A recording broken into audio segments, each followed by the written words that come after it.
recording in progress. That was good. That was good. You haven't Solid start yeah. to the year. 22 is going to be better than 21. Thank you.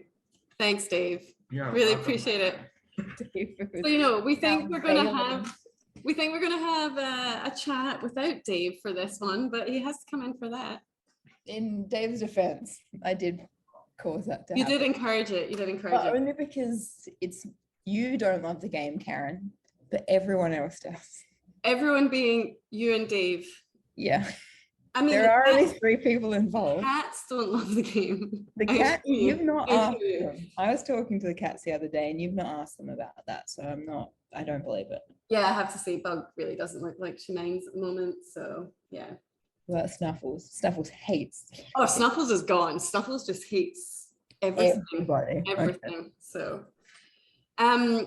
So Sophie, I'm feeling a little bit sheepish today. Why? Well, with the choice this week, and also my behavior this week. So I feel like I have to start off with a little bit of an apology to you for both. Well, look, just do remember, I feel like there's been many times where we've watched something that from my childhood was great. And then it turns out, so the one that I'm thinking of is, remember, like, in particular, The Good Son, starring Macaulay Culkin and Elijah Wood. Things that I remember being great movies, which turned out in retrospect to be just absolute shite. So I feel like it's not, we were looking for a good, easy to watch, less than 90 minutes Netflix film. Look, and to be honest, I have to admit, good wasn't necessarily up there. So so when I said a good, I meant like solid. I mean like a movie on Netflix. That's actually basically that was it. So this week, because Dave wasn't supposed to be here because he was supposed to be filming, but then COVID, we decided that we would pick a film that Dave would never want to watch. And there are a lot of those, as we are both aware. There are a lot of horror films that Dave doesn't fancy. And I did give you a choice of, was it 4?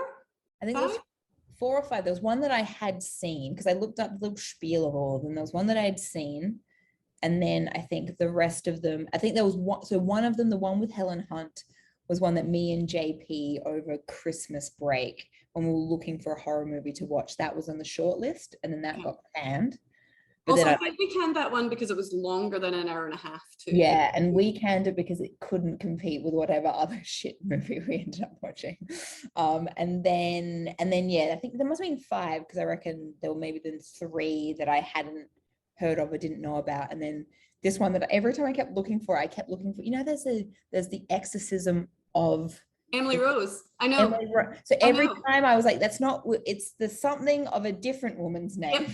And it's a similar kind of like doubly cutesy woman's name. The best thing is if you look up the exorcism of in Netflix, they're like, they obviously give me my exorcisms. And then they're like, here's another suggestion. Is it the possession of Hannah Grace? And I was like, it is the possession of Hannah Grace I'm looking for. So there is no way from looking at that, I thought David wants to see it. And also, I think ultimately we came to the decision we'd watch it because it was an hour and 25 minutes. But what a long hour and 25 minutes that movie was. It was that thing where I feel like often, you'll be at the movies and you're watching something and you're just like, I hope it doesn't end. Like, I hope we're not near the ending, right? But this one, it was kind of like, I thought I'd gone through most of this movie and I checked my phone to see how long I'd been watching for. And it was about 37 minutes. And I was like, yeah. Oh, you've got like a whole lot more of this movie to go. I did pause at one point and I was halfway through it. Yeah, but look, not a good film, and we'll get into that. But the other reason that I need to apologize is because, so you had seen it, you saw it before me, and then you let me know that you had seen it already. Yeah, only because when you started watching it, I had just finished watching it. And I think the thing that I sent to you was, Karen, that movie was terrible or something along those lines. So I did indicate to you that I had seen it, which meant that you knew that you could watch it and send me messages that wouldn't be spoiling it. Yeah. And so you You did. So I looked through it, again, as I say, feeling a little bit sheepish this morning. I looked through it and realized that I described the possession of Hannah Grace, blow by blow account, to you in about 39, 40 signal messages, interspersed at points with you and I. So that doesn't count the ones where you and I were trying to work out what the ginger cop looked like. I don't count those ones. That was just, our joy of sending each other That was also like redhead celebrities that have scary faces. But no, I think I can describe the 100-hour and 25-minute film in these 39 signal messages, which I'm not. You're not going to read? I'm not going to read. Message did usually start with scary noun or like scary adjective noun. Scary. I love that I'd only done it like 3 times and I went, sorry, Sophie, I'm not going to do this the whole film. And then proceeded to do it for the whole film.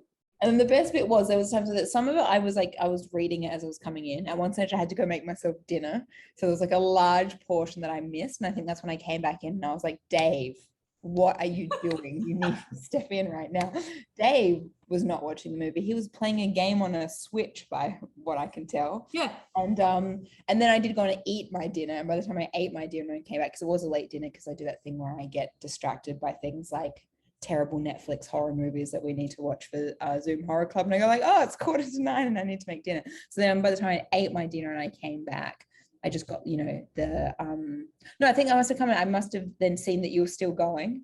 Yeah. And then I went, you know what? I'm just going to let Karen get out of it. I think it might be easier if I let Karen get this out of her system and then I can just read all the messages at once. And so then I did so at no stage in my defense did I mute notifications. I'm amazed. I think what I would have done other way around, although I clearly found myself very entertaining. When I did read them, they were very funny, but it was more they were coming in so rapidly. It made the enjoyment of the film greater for me. And also in my defense, I had a gin and was working on some strong dark beer that David got from the pub. So soul, yeah, for sure. But yeah, not a good film. I had many questions. So many questions. I guess starting with it. So Possession of Hannah Grace is one of these ones that's been thrown at me. Netflix tell me I should watch, which is never a good start. It's not a Netflix original, is it? It's just a Netflix. No, it's just a Netflix thinks I would like it. Which they bought the rights to it. You watch horror, they need a few people to watch it so they feel like they've spent their money well. I got it. And surprisingly, as Dave was looking at the Wikipedia, because I like to do that too. I mean, I think the film, for all it was tanked by critics, actually made some money. But yeah, so 2018 American film, and interestingly, kind of starts as if it's the ending, which threw me. Yeah. Because I had that same thing where I was like, hold on, and now are we going to get the backstory because we know what's happened? Like we don't need to watch it anymore. Yeah, that's the. So we come in, the start of the film is super brutal and very dramatic, and there's quite a violent exorcism going on. So this film also did have a link to the last film that we did. Bear in mind, we cut off 2021 quite sharpish after Helen's choice of The Exorcist, and then it was like done. Yeah, that's it. So yeah, we start with this exorcism of Hannah Grace. We have 2 priests performing the exorcism, and we have her father there, and she's in typical exorcism style, like cuffed to the bed, and look, it kind of seems from the start like things have worked with the exorcism, because she goes a little bit quiet and the dad thinks that she's dead and there's a bit of upset. Yeah. And then quite quickly we realize that is not actually the case, and there's some weird thing about having a blue eye that's one of my questions. But anyway, that's not how you got the devil in you, when your eye is very, very blue. So ultimately, there's a very, very violent death where the priest that seems to be like the primary priest performing the exorcism is lifted by the power of mind or whatever into the air, and it might be the power of the devil. The devil's mind. Anyway, basically. He is not picked up and thrown. No, he's not. He levitate, and then and it gets repeated later on where, like, and so this is the thing. I thought, now correct me if I'm wrong from a scientific point of view. If you're holding a cross and saying things at a possessed person, they shouldn't be able to like lift you into the air, like Jesus pose you and make you drop your cross. Like, is that not, have we not broken a cardinal rule of exorcisms? Exactly. And I think that's where the film, aside from me being drunk and messaging at you a lot, lost me from the start, because it was like, you know, that way we're like, there is a feeling of, well, we can never win. And that's kind of how that film starts. Because it's like the exorcism, you got God on your side. Whereas like, even if, was she possessed by like the devil, not a demon? Like, how is this? Yeah, maybe. So strong that it's like, you've got this, you experienced priest, and then your other priest saying all the little whisper prayers while the other person's doing the major, like, here's my cross, you know, get out, whatever, banishment. And it's like, yeah, you're right. Like, you can't, it's like, if you know that there's something fucked that we're never gonna like resolve, because you can't, I'm just, it was again, it was, you know, like, we sometimes say that a jump scare is effective, like this was just a shocking start to hook you in, but didn't work for me because it was essentially something that you were like, this shouldn't have been possible, and now I'm a bit like, because so she kills the main priest, and then she's trying to kill the other priest, and then again with the dude sort of levitating, but it's clearly he's being strangled by devil demon, and that's when the demon says something to the dad, like, you can never have her back or something. I don't know, something fairly innocuous that was a bit. So the dad, realizing that the demon has, you know, very much possessed his daughter, and the priest is going to die otherwise, ends up smothering daughter/demon with a pillow. With a pillow that has a Bible quote on it, which I was like, tacky. I was like, why you gotta? Did you bring that as part of your? Is that in like your exorcism kit? Or did they just happen to have an embroidered pillow with like a Bible? And also, so the exorcism, I believe, it was taking place in a church, right? Because what is it, like an abandoned warehouse? Because I thought that there was a big Jesus on a cross, and that's actually what the priest impaled himself on. I thought it was like the spike. Oh, he did get, I forgot the bit where he got impaled. So again, a lot of shock factor, a lot of religious stuff thrown about, and ultimately, that was all the start of a very fast.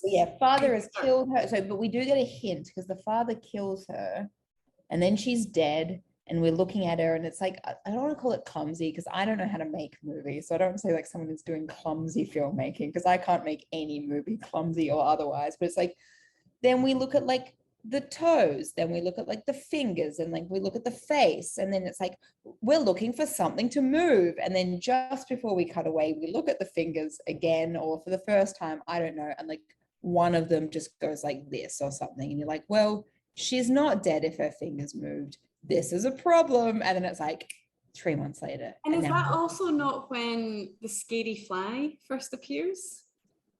Oh, that is the first. Because there's this scary fly that's associated with Hannah Grace's body that becomes very important, because this fly is everywhere. So that is the start.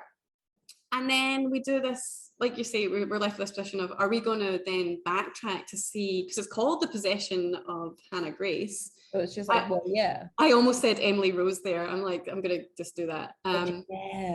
And we then cue to like 3 months later, totally different character.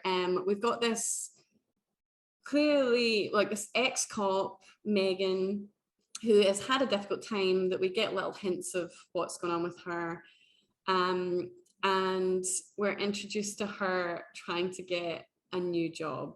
And like, and I mean, there's extended, like you say, this hour and 25 minutes, there's extended scenes of her running, showing that she's quite it was just like she's boxing, and then she's running, and then basically she's in the shower, she gets like a phone call that you don't see, because it's like that was in a different scene, and then she's like, there's a friend of hers who's like, hey, I've organized an interview with Dr. name I can't remember, like, do you want to come in? And then we're just like, well, I wonder what this is for. She doesn't even say interview. She's like, just because you won't find that until later. She's just like, you know, organize like a chat or organize something. And then, yeah, she goes into the ugliest hospital in the Yeah. world.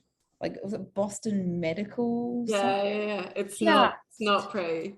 Concrete. Anyway, and so and then yeah, it turns out that so this person who's called her is actually her AA sponsor, and she's a nurse and works a night shift at this hospital. And there was this job that came up for the ex-cop, and we don't know why she's an ex-cop yet, but like this job comes up where she goes, this would be good for my ex-cop friend. And the job is like basically being the person who does the night shift in the morgue and admits dead bodies. Yeah. Admit a dead body, but yes. And so, right, so my first question for you, right, had been hit me about the devil with the blue eye and the deal with that, but it's just, you know, to make it more obvious to us that we're suddenly demon now and not, so whatever, but I think it's hammy and unnecessary. I thought it was like a clumsy like narrative device, because like the idea is like there's a, you know, one stage when like later on, I was going to say Emily Rose, what's her name? Hannah Grace admitted as a dead person, and we've got ID, and then she looks her up in the cop system, and it's just like her eyes are meant to be brown. Like I feel like we focus on that a lot, so I feel like the blue eyes are like the indicator that like something weird is going on here. I just feel like it could have been something else, but okay. I agree, it was very dumb.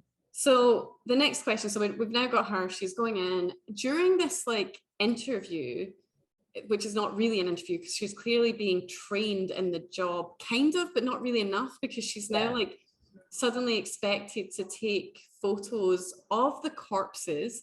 And I have to say, for an ugly hospital, the morgue is one of the most slick, shiny, beautiful bits of the hospital. Yeah. And I guess the question I had was, why did she get a job that she was unskilled for with no training or supervision?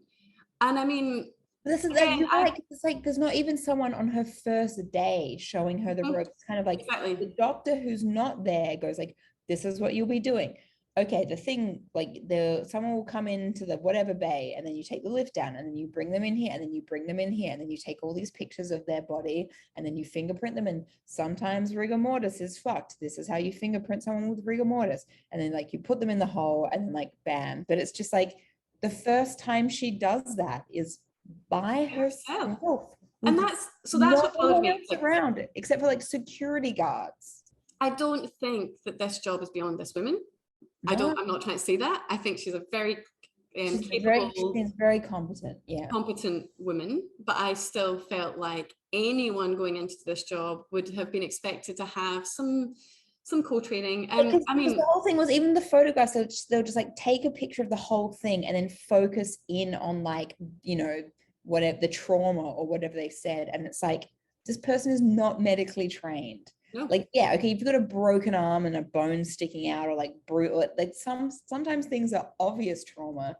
Potentially there's like shit that she would miss as someone with absolutely like no experience dealing with. And also like I feel like, you know, cadavers based on, you know, how much they've decayed and all this other stuff, like there's all this shit that you need to know. Yeah. And I don't feel, being a beat cop and quite a young beat cop at that, she doesn't look like a particularly old woman. I don't think really you might have quite got the qualifications from that.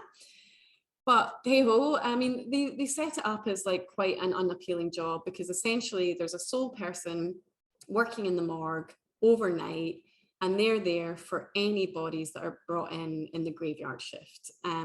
So they get this whole thing as well about the importance of the swipey card for getting in and out. Right, there's so much clumsy pointing, like, or that one like doesn't, at no stage does she lose her card and no, I thought that was set up, and maybe it was for edits that didn't make it in, but it was like, that's a good point. But no, you're right, because it was like, this is your card. If you lose your card, security will be mad because they'll have to let you in and out. This card is the only thing that accesses like this and this and this. And I feel like there's so much emphasis of like that card and touching it to the thing and that little stripe going green and something. Like, you're right, but it's never, maybe but it's not, it doesn't eventuate. So so anyway, like I had some feelings for her doing this. I also, at the time watching it, was thinking, without, you know, they were introducing that this woman had some problems, had left a prior job, And mean, you're just in thinking, AA, she's left a prior job, like she's got a sponsor, like obviously there's some, and she used to be a cop and now she's not a cop. So it's like, and you're just thinking that she should not be in a job where she's on her own at all, and working in a morgue in the dark. And even the fact, particularly that's when you what her read that, ex-boyfriend said. I know, but it was kind of a bit like, you would think that someone, I mean, again, they were selling it as a really unappealing job. So maybe it's just so hard to get anyone in there. But still, you'd think even some like reference checking or whatever, you might go, maybe this person needs a bit more support before entering a role like this. Because it's like that main doctor who gave her interview training, he was like, people leave quickly because it's a lonely, thankless job. And they start seeing things, like it's just, so it's like, oh, okay, so something's going to happen and she's going to be in there and then she's going to think she's seeing things, but it's actually real, but there's like a precedent set for people going like crazy in that job. Like it's just, but then even that didn't really, but it's just. Exactly. So you've brought up another question I had related, which was what happened to the prior morgue employee. Now I think you've kind of answered that to a point where it was like, people just leave because they start seeing things. But again, you've got that kind of set up. And then there's a follow through as well a little bit later where one of the ambulance staff that's bringing a body in also mentions the prior employee not being helpful or whatever. And you kind of are left thinking, it left me with unanswered questions about the prior employee in the morgue. And it's like, why are you bringing this up? But I felt like, again, clumsy writing / editing that had that, and then left me with questions that stayed in my head a bit too long. And then we get to the point where I don't know if it's, so she's got this job. Yeah, her first day went very well. First day went well. She got a body in, she did what she needed to do. We discovered that it is quite creepy working in the morgue, particularly because the lighting is on movement sensors. And again, it's like, I feel like at least that was pointing us in the right direction, where they were like, there was a big emphasis of like, he went, here's how the lighting works. Like, this is all censored, but those things need a switch. So you're just like, okay, we know which rooms are going to be letting dark, and then creepy lights are going to go on for no reason. It's like, okay, like that at least. But and so like we get a couple of just jumpy, freaky out, but like, I mean, basically she's sitting in a lit box in a dark warehousey type space. Yeah. And then whenever there's an ambulance that turns up, she has to get the elevator down to a dark, creepy, damp car park. And when an ambulance turns up, there's a big kind of foghorny, alarmy type thing. Yeah, with like a little jump out your skin. Which like they didn't tell her about. It's like from her reaction, she was shocked. It's like, you'd think you'd be like, oh, by the way, all these instructions I've given you when someone comes into that like bay, like you will be alerted to their presence by a fuck off loud alarm and like a red flashing light. Like maybe just tell her that. Yeah. And so all of that, she met the security guards. One of them seemed nice. One of them was a bit grumpy. She did her job. Well, one of them was trying to hit on her and the other one was like, don't try and hit on her. Yeah. And basically, other than that, the first night kind of went well. Ambulance turned up, 2 dudes brought in a body, whatever. And ultimately, next day, wakes up, her ex has turned up, who's also a cop, and he has come to pick up his stuff. So again, we're really nailing this coffin here about the fact she's on her own, on her own, home and at work. Yeah. And something bad has happened with her leaving her last job. And he's come to collect his stuff. And then he's like, why are you not out of bed? And she's like, oh, I just started a new job. Brilliant. Yeah, she's in her pajamas. So he's questioning whether she's just been in her pajamas all day. And it's like, no, I started a job at the morgue. And he's like, what? And then it's a little bit antagonistic.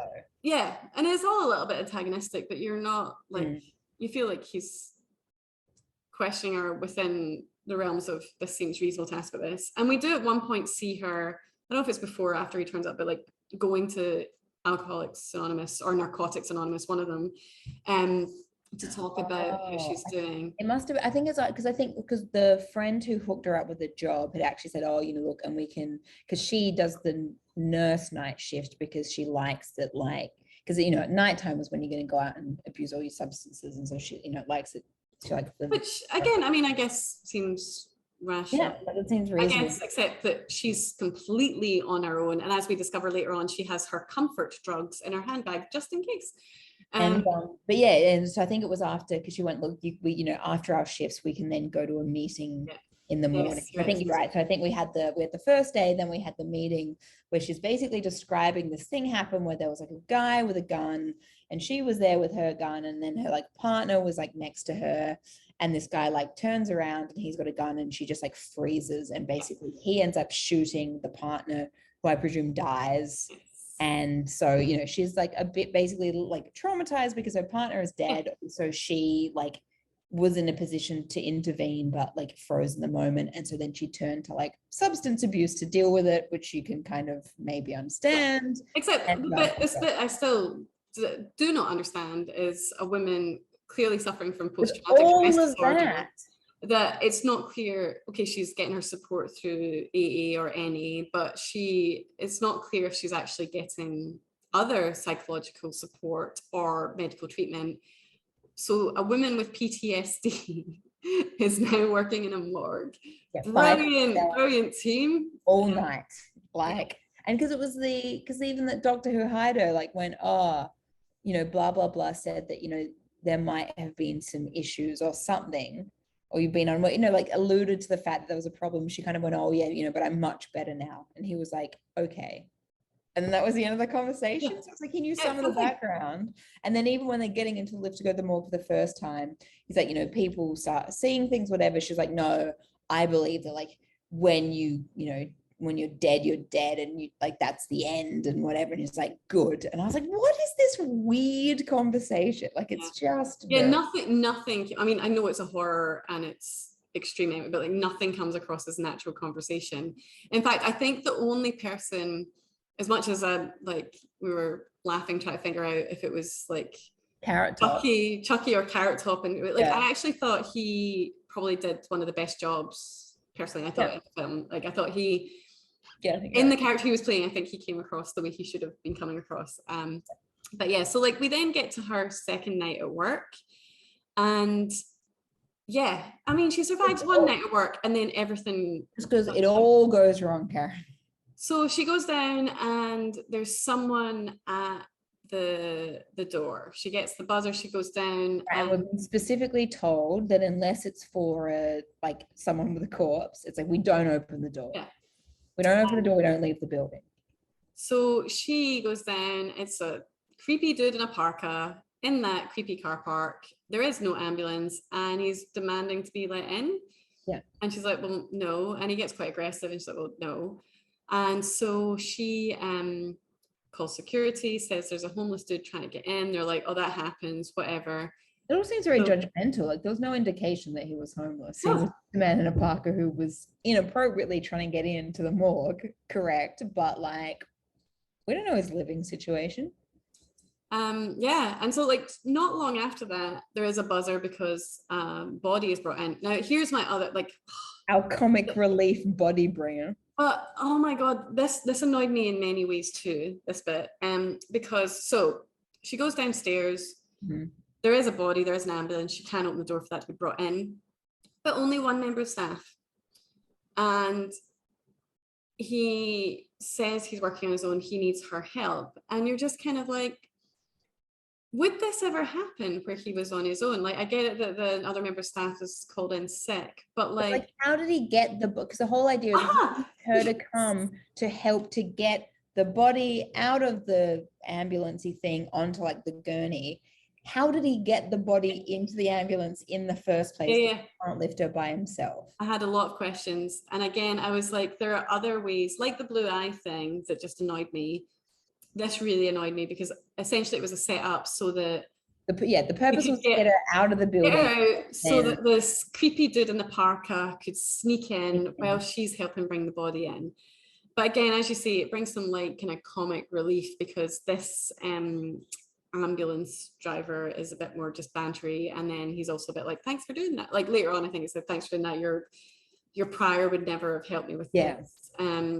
Which to me, if someone said that to me and I just started a new job, I would have been like, oh God, I fucked up. So exactly. I'm like, it's not encouraging for me. And actually, I think, I don't know what I would do in that situation. Would you say, hang on, I'm going to call one of the security guards to come down and help me, so there's always someone monitoring? Like, I feel like if it was day 2 in a new job and I was told don't fucking leave that building, I would have been like, look, yeah, give me 20 seconds. I'm going to go and I'm just going to get someone to give us a hand so there's monitoring. But anyway, so they bring the body in. We've seen the Parkermans slip in, but they obviously have not. And it turns out this body is, I almost said Emily Rose again. I was about to say Emily Rose. Emily Rose. It's not. It's a totally different film. Hannah Grace, and she's really messed up. Like her body's all twisted. She's got like a big gouge in her knee. She's got a gash here, like one across her side. One of her arms is burnt over. And like first I was like, that's some insane necrosis, but no, it's like, oh, but like she's just really like messed up in this contorted like position where she's almost like fetaling and like hugging herself, but her legs are out a bit. But she's just got like huge gashes, not like, and stuff that like, I think, it's the point is it's it's Hannah Grace. It's Hannah Grace. We saw her being killed by her father, and all she had were like, that was the binding on the arms and like, so the wrists and the ankles. But like, then when we see her come in, she is like fucked beyond belief. It's just like not, and her face is all messed up on one side. Like there's all this stuff that's like, that's not what happened when we saw her die. Interesting. Continue movie. Yeah. And so we're then left with Megan on her own, trying to deal with Hannah Grace's corpse. So she's doing the stuff she's supposed to do, like she's trying to photograph the injuries, it's doing that, fingerprinting and whatnot. But then is the camera stops working? Something stops working. So the camera stops working. That it's in fact, she goes to take the first picture, and there's like a little robot voice from the computer which like says that it failed to upload or something.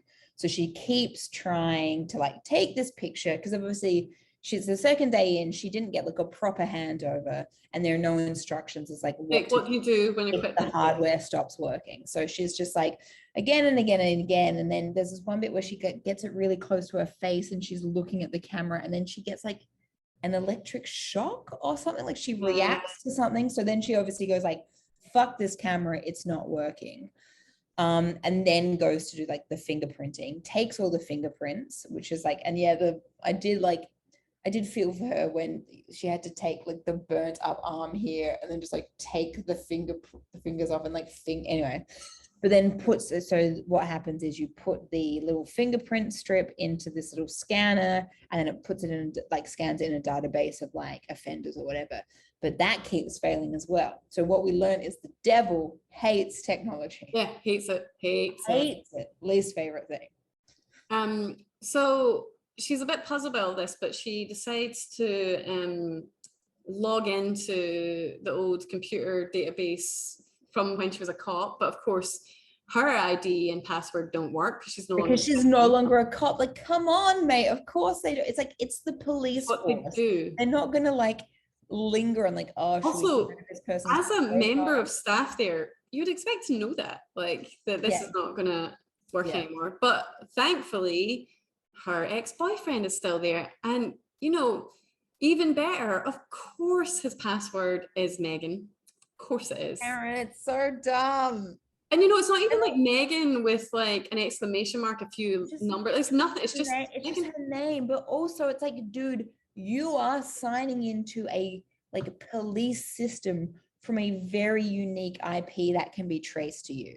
It's like, if you did something that's just like, wait, why is Andrew or whatever his name is, like, why is he logged into this thing from the morgue at Boston, whatever hospital? And you're just like, what are you doing? What are you doing? How do you track? I bet she didn't use the VPN. I bet she didn't use like a browser in safe mode, because she just got up search, which is Google in this case. And it was like, no, you're being very foolish with your digital security. But it was nice that she did, because she then started trawling things to try and like work out who this person was. And that's when I think she comes across the eye issue that you're Yeah, saying. the So the idea driver's, because brown eyes, she's got pictures of brown eyes, and she's just like, because when Hannah Grace came in, her eyes, she's got the dead open eyes as opposed to the dead closed. No one closed her eyelids, so she's got the starry eyes, so automatically clocks these bright blue eyes, and then realizes that based on the idea of this person, the eyes are a completely different color, which is an issue. Yeah. Because they shouldn't be, Karen. Is my understanding. So we have all that, and I think does she then just go and put the body in one of the body closet things? Yeah, I feel like What's there's it a lot called? The morgue body cupboard. Yeah, the morgue body cup. There's a lot of times where she's interacting with that morgue body cup, and it gets a little bit old, to be honest. Yeah, exactly. I was in that room way more than I needed to, but we must have had She just puts her in. Yeah, puts her in, The and then door clicks open at some stage, and then she puts her back in, and then is it at that stage that, or is it when she's first trying to put her in that like all the shit starts rattling? I'm not sure, because I'm trying to work out when Parka Man turns up. I thought Parka Man turns up before anything gets super weird, to try and intervene. So I thought at that point, I thought like she did all the stuff because I thought she'd cut her hand on the broken glass. Oh, you're right. I think so. By the time because what happens is she discovers Parker Man because the body is stolen by him. Okay. Yeah. So yes, you're right. So she goes in. She has her interaction with the body closet. I don't know when does the fly. I think it's the fly before all this where she sees, so she opens it. I think she's, this is what I remember. She's looked at the eyes, right? She's gone like, those eyes are wrong color. She goes back to look at the eyes and she like unzips it and like, yeah, those eyes are definitely like a wrong color. And then there's the fly. There's like Hannah Grace's fly who's on her eye. You realize I'm going back to Signal to verify all of this to see if any but they're probably not going to go. But like, yeah, and then it's like there's this line, she's trying to shoo the fly away. And I feel like it's at that stage that stuff. You're right. You're absolutely right, because I got to the point with it's a scary man in a parka. Yeah. That was the first time, because it's a scary car park. It's a scary man in a parka. Yeah. And then next is all block capitals, scary jars. So you're right, the jars start to move. Yeah. And that's when I went, sorry, I won't keep doing this, or I'll try not to. And then I absolutely do, because then I go, it's a scary morgue body cabinet. And then I see scary flies, because she does see that there's a fly on it, but actually when she opens the body bag, a whole So she sees the one fly, she opens it, and then it's like this whole swarm of flies, and then she runs away, and then she turns around, and it's just like there's nothing there, like you're wigging out. So then I think it's when she goes back to then try to put the body back in the body closet. Yeah. Is that when everything vibrates so much it vibrates off the table, like all the glass? I think so, yeah. And then that's when and it's like, okay, this is dumb. It's like, yes, you're wearing gloves, great. But it's like you've gone and your thin rubber gloves do not protect your hands if you pick up a broken glassware. Because she nicks herself. It's like, yeah, you picked up broken glass with your hands. What? Yeah. Karen, what is happening to the US police force that this is the kind of problem solving skills we have? I feel as well, we don't know like how long she'd been out, and also I feel there's a little bit of extra training this woman needs in her job generally. When was the last time she had to pick up broken glass? Maybe it was never. Maybe she's never broken anything. You know? And we get to my next set of messages where it's just like I said to you, it's just really unfortunate on like her second day of work that she has to deal with not only a scary parka man, but also Hannah Grace. What are the odds? And then that was when you said it's like it's all connected. So you're right. Some scary stuff happens with Hannah Grace, but the parka man hadn't reappeared. Yeah. And that's when you and I then start sending each other pictures of like Carrot Top and Chucky and whatever that scary ginger monster was that I sent you that I can't remember now. Because why did she, so she's cut her hand, she went to like, and also you see it's a nick, it's like just a nick on the side of her finger, and she fucking bandages up her entire hand, and it's like, mate, do you know what would suffice? A band-aid, whatever. So she's done that. Is that the stage, because Carrot Top appears and scares her? Was that on the first? Maybe that was the first day. It I'm might. just I think that was on his first day, but I'm trying to work out when Parker Man appears and why they call the steals police. Because at some point they call the police so that she then chats to her ex-boyfriend to say, can you look up this Hannah Grace? Because something weird's going on. I think what's happened is she's wrapped up her hand. In that time, he has gone and stolen what, because what she sees is just like, she goes in, she goes back in because she sees the light's flickering. Yeah, no, this is right. So Sophie, I've got a bit where it says, I heard a corpse breath. That was a direct quote from the film. But that was when she's talking to her mates. That's later on. So what has happened is it was in the fly. So she's cut her hand. She hears the corpse breath. Anyway, she's gone out. She's wrapped her hand. Dad has taken the corpse bag out of the thing and he's dragging. You're right, because it went, I heard a corpse breath. Then I've got scary fingers. So clearly her hand had moved after she went away. And then I've got 2 messages to you that say, where'd it go? Where'd it go? Yes, so the body is gone. So she's got the bag. No, he's got the bag. He's dragging, because it's like she sees the flickering light and it's like there's no light that should be on. Goes in, it's like, where's the body gone? You see the doors do like this thing as they do in hospitals when someone's moved through them. Then she goes in and she just sees this bag being dragged, then goes around the corner. And then you've got scary Parker dude with a knife who's basically like, don't scream, I'll kill you.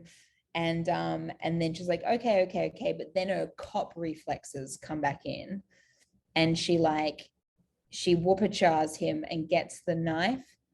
And then he disappears. And it's at that stage that she goes and rings for backup from Carrot Top. Yes. And the other one. And it's just like, and then I think she goes looking for him, right? Because is that the bit where he's then trying to burn the corpse? Yeah. And then he starts trying to choke her, and then Carrot Top and the other guy intervene. Yeah. I said the other guy being the other security guard. They come and Carrot Top gets like a bit sliced up. The other guy manages to get him, and like this person who we don't know is the father yet is all like, you've got to burn her, she's not dead, like you've got to listen to me. And by this stage, like you can tell that, what's our protagonist's name? Megan has gone like, something's weird with this body. This guy is clearly crazy, but I'm still listening to what he's saying because like it might explain why her eyes are blue. Yeah. And they take him he's away. He's taken away by the police. And then the ex-boyfriend rings to be like, I heard what happened. Are you okay? Yeah. Are you going home? She's like, no, I'm still here because I need to. But Dave, I've now discovered his name, so I've forgotten it. Dave, who is the redhead police security guard, rather. He's hanging out with her because my next bit, I've got Big Hannah loves a wee body slam. So there must be a point where Demon Hannah Grace levitates a person and then slams them. And I don't know if is that Dave? Because then I've got a bit of Dave, where is Dave? And I think that was her looking for Dave, because Dave... Yeah, no, so I feel like there's a big bit in the middle that you missed in terms because I think I went Big Dave loves a wee body, Big Hannah loves a wee body slam, and then I must have got caught up in the film. Because I think, because what's happened is, so Dave has come down, because that's right, so the ex-cop boyfriend, no, he's still a cop, the cop ex-boyfriend rings, they're having a little chat, and then he comes in to, so in the meantime, we've had AA sponsor come down and be like, hey, like, why don't you fucking go home? You don't need to be here. She's like, no, I need to be here. I want to be here. And she's like, okay, I'm going to go get us something to eat. Oh, yeah, I'm going to get canteen food. Woo. She gets canteen food. They're eating the canteen food. And then Dave comes down and is just like, hey, there's like some cop guy who wants to see you. Like, I'll man the fort. And so then like AA sponsor goes back.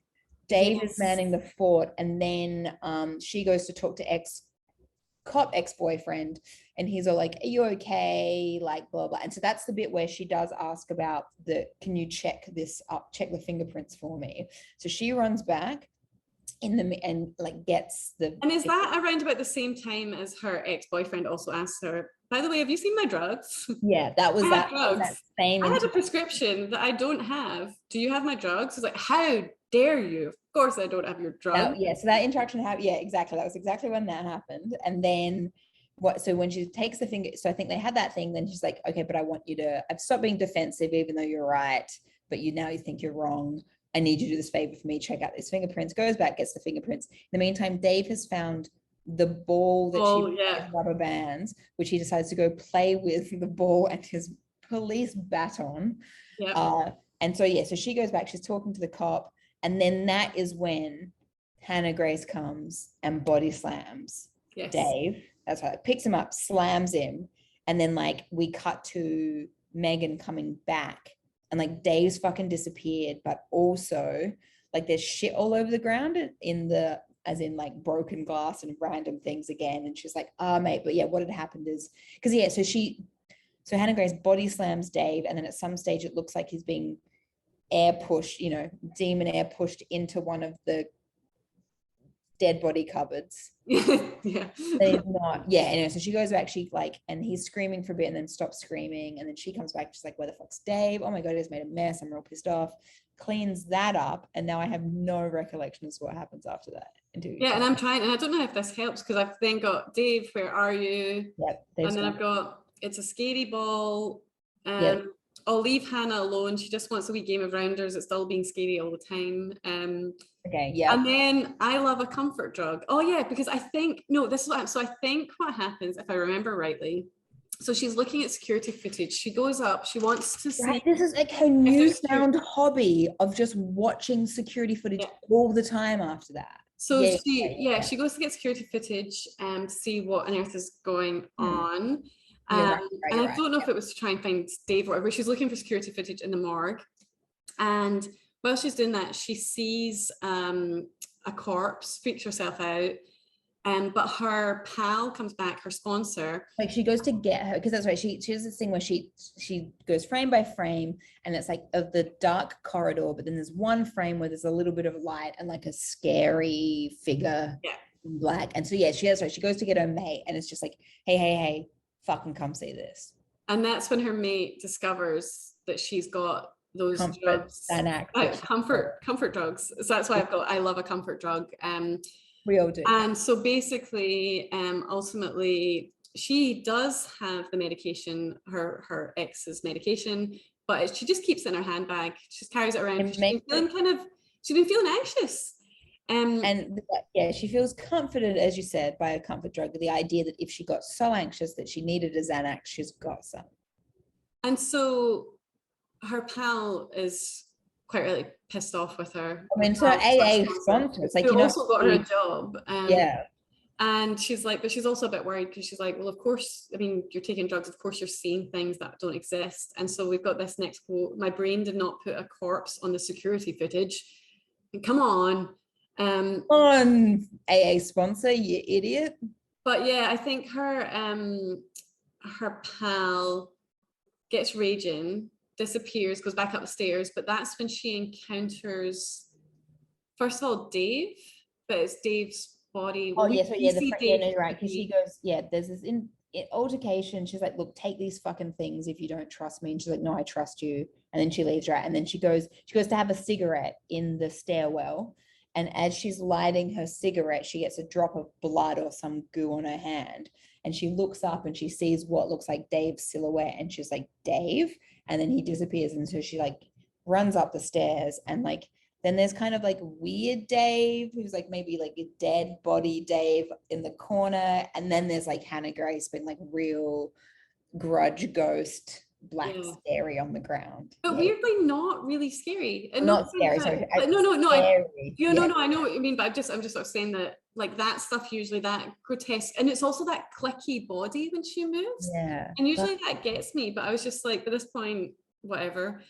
So at that point, I'd say to you, Dave doesn't seem okay, man. And then I go, not another body, because once she's on the roof, that's when it's another levitation. Again, it's that fucking thing. It's like, don't run to the roof. Like, we know you don't run to the roof when you're being chased by someone who wants to kill you. It's like horror movie 101, or just like Karen life 101. Don't put yourself in a position where you can't get away from where you are. But yeah, it's but I would say the bit that came closest to getting me was like they're on the roof and there's that flashing red light, and like she's like backing away, and then we see like Hannah Grace like appearing, flashing, and then you sort of see her and it's flashing, and then she disappears and you're like, what? And then she reappears right in front of her. And that was the closest I came to almost jumping, where I went, I'll give you that. Because Yeah, it's like, yeah. where did she go? And now she's here in the next. I mean, granted, like still like quite predictable, but like just because the rest of it is so fucking formulaic, it did throw me off this much for a second. Yeah. But then, yeah, she fucking kills a air kill, I think, again. Air kill, yeah. Air kill, yeah.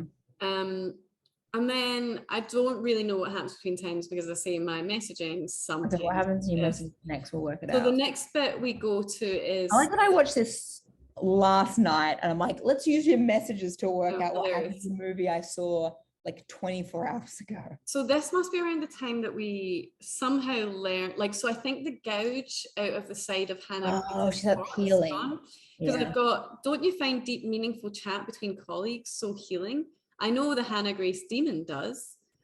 So I, like, and this is what I mean, like, I can't remember why she is now back at the morgue wall box, opened it up, unzipped Hannah. Like, there's so many times she just goes and fucking unzips Hannah Grace and then she's has just some, like, there. thing Yeah, and yeah. then like zips her up. But you're right. So it's like at this stage, I don't know why we've opened it up. I can't remember what we're checking, but then you're right. She notices that like there's the big gash on the side that was like this really big, deep kind of incision that's quite wide. It's like gone.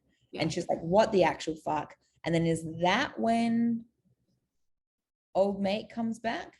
The With his ambulance next dude, body? I think Yeah, so. yeah, yeah. I think so. So again, slight light relief in this craziness. And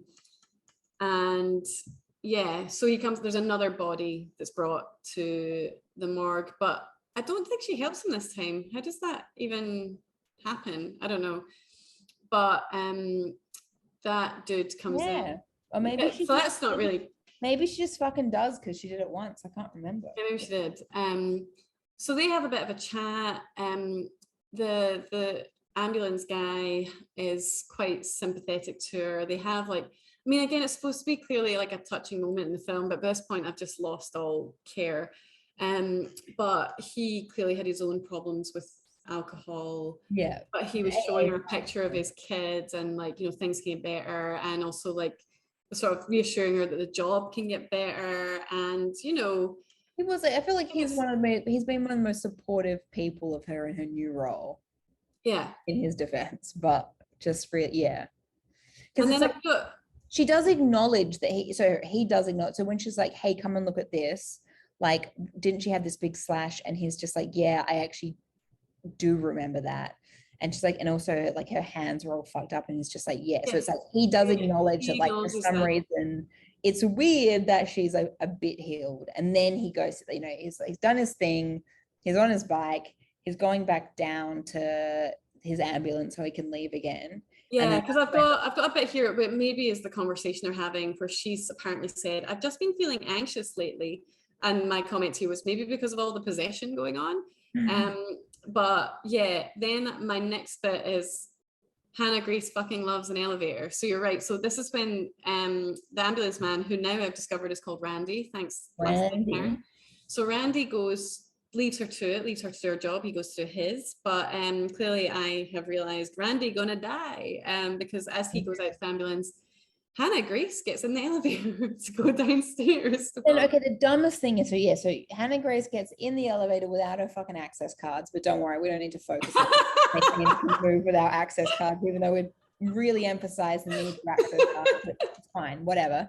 So she goes down, and then why is it, because then Megan, she's done her thing, and she goes, is it because she's just obsessed with her fucking security cameras, and she goes back, and it's like, there she notices that, like, so after, like, you know, there's actually been like this whole altercation between Hannah Grace and Randy where he's there, he's going to leave, like he hears a noise, it's fine, he gets in his ambulance, he's driving, and then for some reason like stops working and he gets out, and then she manages to do a thing where she like semi tries to crush him in between two vehicles, So, whatever. Go back to my notes because I have more questions here, because this is why I was like, right, so up until this point, all of the deaths had been in what I called the easy, non-contact, COVID-safe way. Oh yeah, the patient something. Where there's no, and then suddenly Randy gets a very different death because there's a lot more physicality there. So partly there's a bit of like ambulances squashing it, but she actually gets physical with Randy. Oh, she does, yeah, no. And I don't understand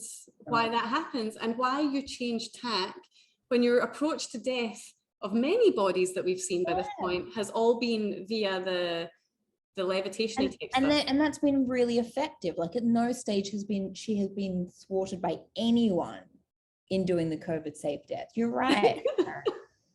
But then I guess my other thing was, although it doesn't really track with the start of the film, but still, I guess she's getting stronger because she's recovering. As we discover later on, she's recovering with the more gets stronger when she kills people. So maybe she's just like, yay, I can feel my body again. Yeah, no, you know what? It could be that because it's like she's previously just killed people by levitating them and killing them, but now she's like strong enough that she can command ambulances to do her bidding. Yeah, and that is crush a man.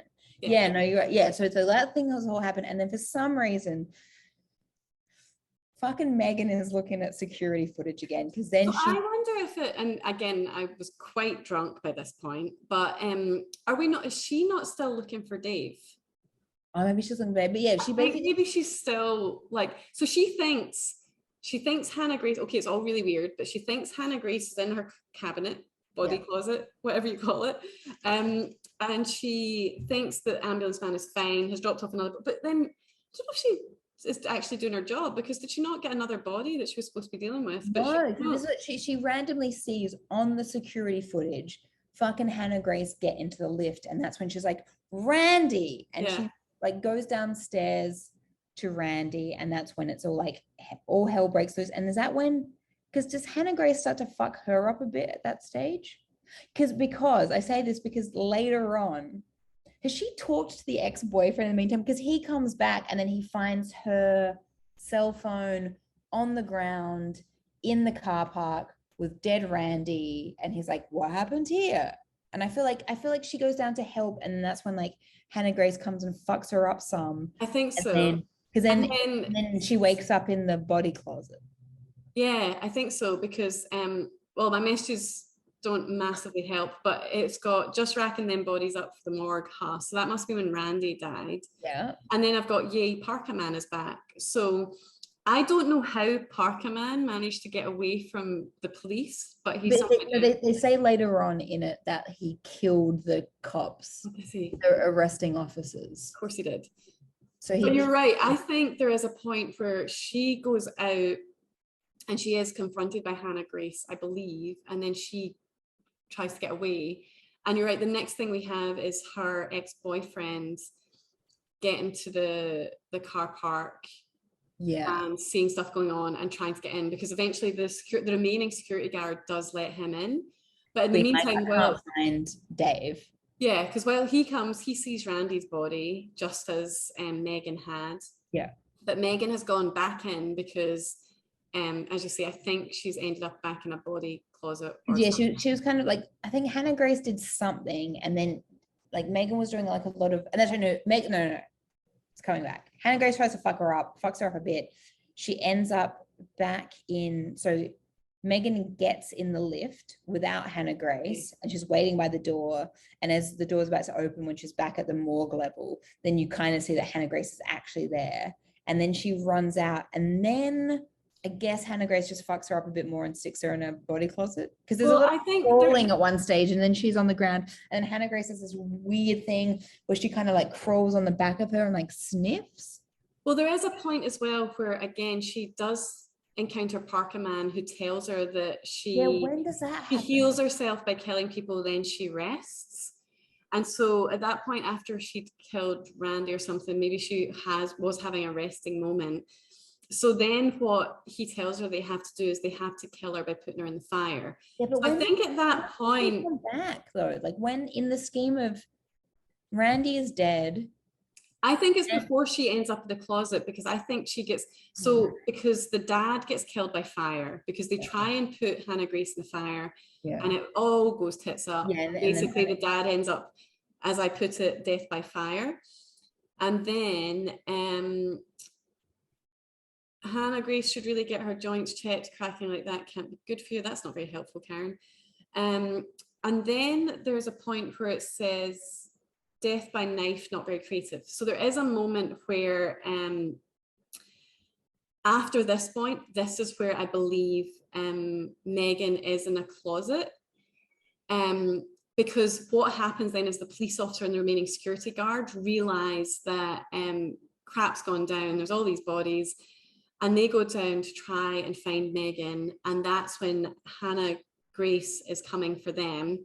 Megan has woken up in the closet, but she's got Hannah Grace corpsey things on either side of her almost. I don't really understand. But she manages to kick her way out of that closet. And in doing so, she runs out. Hannah Grace has killed, I think, the security guard with a knife. Because I also went death by knife, not very creative, Hannah. And that also had my point for you of, again, why not kill everyone the easy, non-contact? Okay. So so the guy's name is, after Randy leaves the morgue, Megan notices that the lift closer by herself going down. Megan investigates security footage, sees a glimpse of Hannah's body crawling into the lift. She rushes down to access bay to warn Randy, but Hannah has already killed him. Suddenly, Andrew calls Megan to warn her that Ranger, as in the dad, has escaped police custody. That's what killing happened. the 2 police officers transporting him. Moments later, Granger forces Megan to take. Moments later. Oh, that's right. And so Granger fucking appears.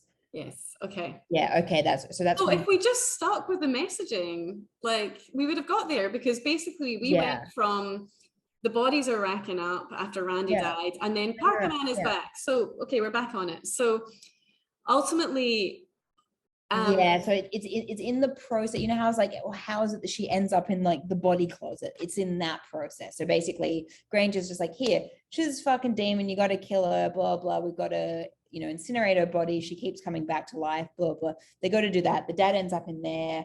Like Megan's like later days. Hannah Grace like catches her and then sticks her in the body closet, and then we continue. So it's like, and of course we get a little bit backstory, because we learned that this is just no ordinary demon, like had the gazillion possessions. Yes, Hannah Grace did die 3 months ago, but like that's right. At the funeral, she like killed someone at her own funeral. And so the more deaths there are, the more, again, the demon is powerful. But I guess so part of it was like Hannah Grace was incredibly depressed, and that's how the demon got in, which I also thought was like wild. It's like, okay, brilliant. But we get that, but we also realize that it's curious by this point why Megan hasn't yet been killed. Because she's herself. And you kind of, part of you is thinking, well, if it's this mental health kind of thing, is there going to be some link between Hannah Grace and Megan that's going to, maybe the demon's going to come into her? I don't know, it comes back again later. But ultimately, as you said, the point we got to was, in all of this chaos, Parker Man / dad does die. Hannah Grace is still running about doing her business, and Megan gets caught in the cupboard. But while her ex and the security are trying to save her, because the phone call got cut off, so he's like, what the fuck? So then he's come, and then the other security guards let him in there. It's like, where's Dave, where's Megan? And then she manages to free herself. She kicks herself out of one of these things. That's not how a latch works from the inside. Like, I know. And then we have this lovely moment where I've got, look at Megan being able to use a gun again. Ain't that sweet? So her ex was going to die had she not shot Hannah Grace. Hannah Grace has come back and killed the other security guard. And then obviously, like, then the ex-boyfriend's like, oh, wow, like all of this is real. And then, that's right. Hannah Grace comes, does the thing where she lifts him up into the air, snaps his hands back in a Jesus pose.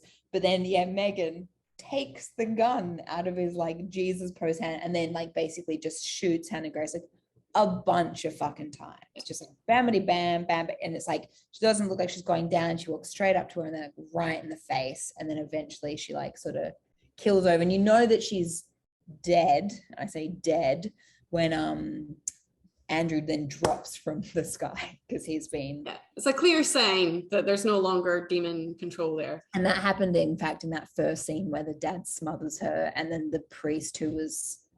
the second priest who's like being lifted into the air, like he drops down as well. Yeah.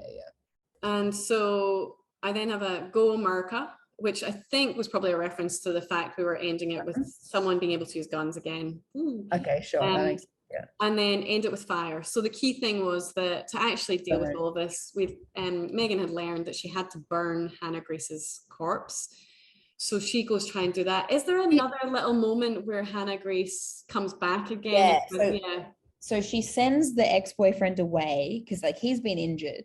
So she like goes to like put them both, like takes him to the lift and then like does the buttons. And then as the lift's about to close, she's like, go get help, and then steps out of the lift. And he's like, what? Anyway, so he goes to get help. So she goes back, drags Hannah Grace's corpse to the incinerator.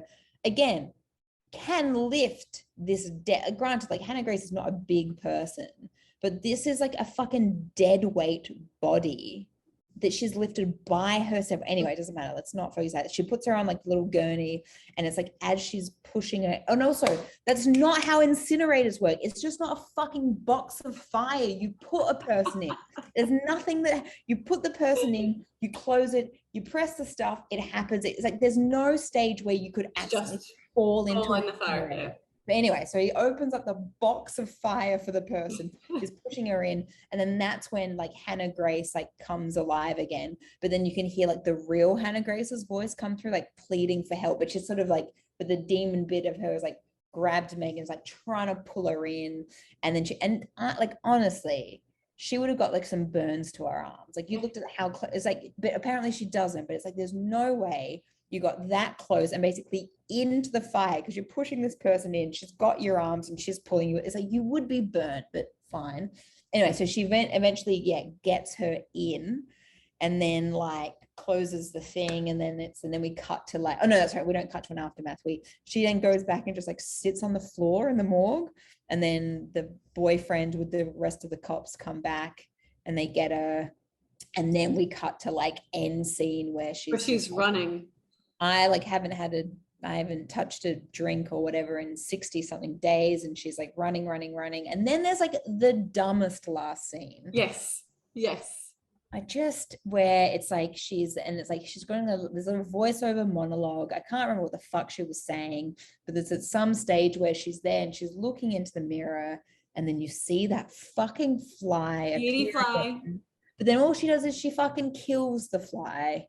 And then that's the end of it. And it's just like, and it's really funny because when I just like looked then to get the Wikipedia thing, it's like, and there's this question about I was looking exactly that because the representation of the fact that the devil is in Megan, or like Megan is like now so strong and she's like overcome. It's like, mates, I didn't think that. I mean, that's not what I thought. It's like, oh, she killed the fly. Yeah, the fly was there from before. She's like moved past it. I see what they were trying to do, but by that point, I mean, for one, I had too much beer, but for another, like it had not enough impact on me to even have anything to say to you, because my last two messages were, after I said end it with fire, I went balls.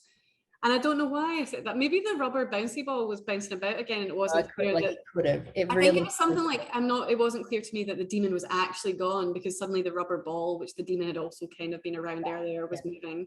I then had run, Forrest, run, because clearly she was running real fast at the end. Yeah. And then I didn't even focus on the scary fly again. Clearly it was done. And all I said to you was, so that was the film, The Possession of Hannah Grace via signal message. I apologize for both the film and the torment.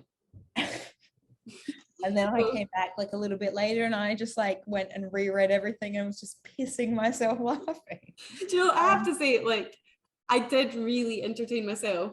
And then Dave, who obviously, is in our Signal group chat, had not been reading any of this, because his phone, I actually saw your message. Well, obviously I saw your message to the group, but like his phone was next to me, so not with him. And you were like, Dave, help me. Dave, what are you doing? Put a stop to this. Pretty much immediately after the film had finished and my beer was finished, I went and just lay on the bed and said to Dave on my way out, can you please message Sophie separately and say that I'm really sorry and that I've just gone to hide my head in shame while I lie on the bed. But now you're reading all of that, I think it was just quite entertaining. Also, the only thing that Dave sent me yesterday was nothing. Dave didn't do the thing. I believe that Dave probably thought that hopefully you had just like blocked my messaging, or that you had already had more than 40 messages from me in the space of an hour and 25 minutes. So he probably shouldn't send another message because I was seeing Well, you. it's more like, because it's like when it's like sent the being like, I think I said Dave full stop, and then in capitals Dave full stop, in capitals stop her full stop. And then it was a bit after that, in fact, in the same stream, where Dave was like, says, I realize that you've probably muted the thread by now, but I'm frying other fish, and there's a picture of him playing with his Switch. But no, as I was that thing where in the beginning I was like, Karen's lost her mind, and I was like, I'm gonna go make noodles. Now I'm gonna make noodles. Let's just leave Karen to it. She's having you know, this is the other really sad thing, because Dave was like, why didn't you like tweet this? And I'm like, this is not for anyone. No one needs this. So why did you send it to us? I don't know. And do you know what's really sad, Sophie, is, you know, I've got my work mobile phone. Yeah. I realized that I actually have been sending messages to myself, but on my work phone. So see if I find cool links that I like. I mean, I could just bookmark them. No, I've started sending myself them as messages. I do that to myself on my normal phone, though. I know. So basically I go and I look for there's like a text message thread from me, and it's like stuff that I'm reminding myself of, or just like, often it's just like, here's a new recipe that you found that you want to cook. And it's easier to have the recipe on your phone in the kitchen than it is on the computer, which then means I'm like, what was that thing that I made that time that was really good? And all I have to do is scroll back through, and it's there. No, it's great. I think it's great to send messages. Yeah, I just clearly have decided that I prefer to interact with myself as if I'm a different person and I am my friend. So I've just been messaging. Karen, take a note that Karen says this. Thank you, Karen. So anyway, I could have sent all of that to Karen, but I decided that you can have it. And I did find it quite helpful for my memory work. No, I mean, I feel like there was that one bit where I had to check Wikipedia, and otherwise your messages really like guided us through the story. And look, I feel like you've answered all my questions too. So, I mean, some of them not satisfactorily because the film didn't, but I feel like we've addressed all of the questions I had. So yeah, so that was the possession of Hannah Grace, not Emily. That was the possession of Hannah Grace, not Emily Rose. I almost said Emily Joy. I've now just lost it. His name's similar. So what are we doing for next time? I don't know. I believe it's your choice. Oh, are we doing like the spreadsheet thing again? Oh, well, we don't have to. You could even pick one from the list that I texted you, because who knows if Dave can join us for the next one. Dave, we're going for real offensive now that Dave is lurking. You're still on recording BT Dubs, Dave. But yeah, we're still. You know what I have to do though? I now have to scroll back through all of your messages. Oh no, I'm sorry. I mean. Okay, let's do it. Here we are. Okay. Suggestions were. Okay, so The Visit was the one that I had seen. Yes, and I ended up actually watching that myself this week because you'd already seen it too. And while I think it's better than obviously what we watched this week, I still got very angry in different ways. So I'm kind of glad that we didn't talk about that one either. Okay. So, yeah. And then our options are, there is Within. Yes. The Hunt. Let's watch the Helen Hunt. Is it I See You as the Helen Hunt one? I think so, yeah. And it's not actually on our list. I can just add it to our list. So yeah, I See You is the other one. And it's not much longer than an hour and a half. Like it's just everything else was pretty much bang on an hour and a half. And I think it's like an hour and 40. Okay, because I just feel like, because that was the one that, it got to the top, either 2 or 3 with me and JP going like, what are we going to watch tonight? And then we picked something else, but that's okay. And it's been on my list to actually watch. Whereas this one, I fully expected this one to be men's. Yeah. This one I do kind of actually want to see, but I know, I agree. Like I've been intending to, like I don't have super high hopes, but I have been intending to watch it for like quite a while. So let's do that. That works. Okay, cool. That sounds good. All right. Done. Dave, come back quick. You've got to do the ending. Okay. I mean, you don't have to. We don't. Dave, you have to. We don't need this. Dave, you know your job. It makes Sophie very happy. It makes her very happy. Okay.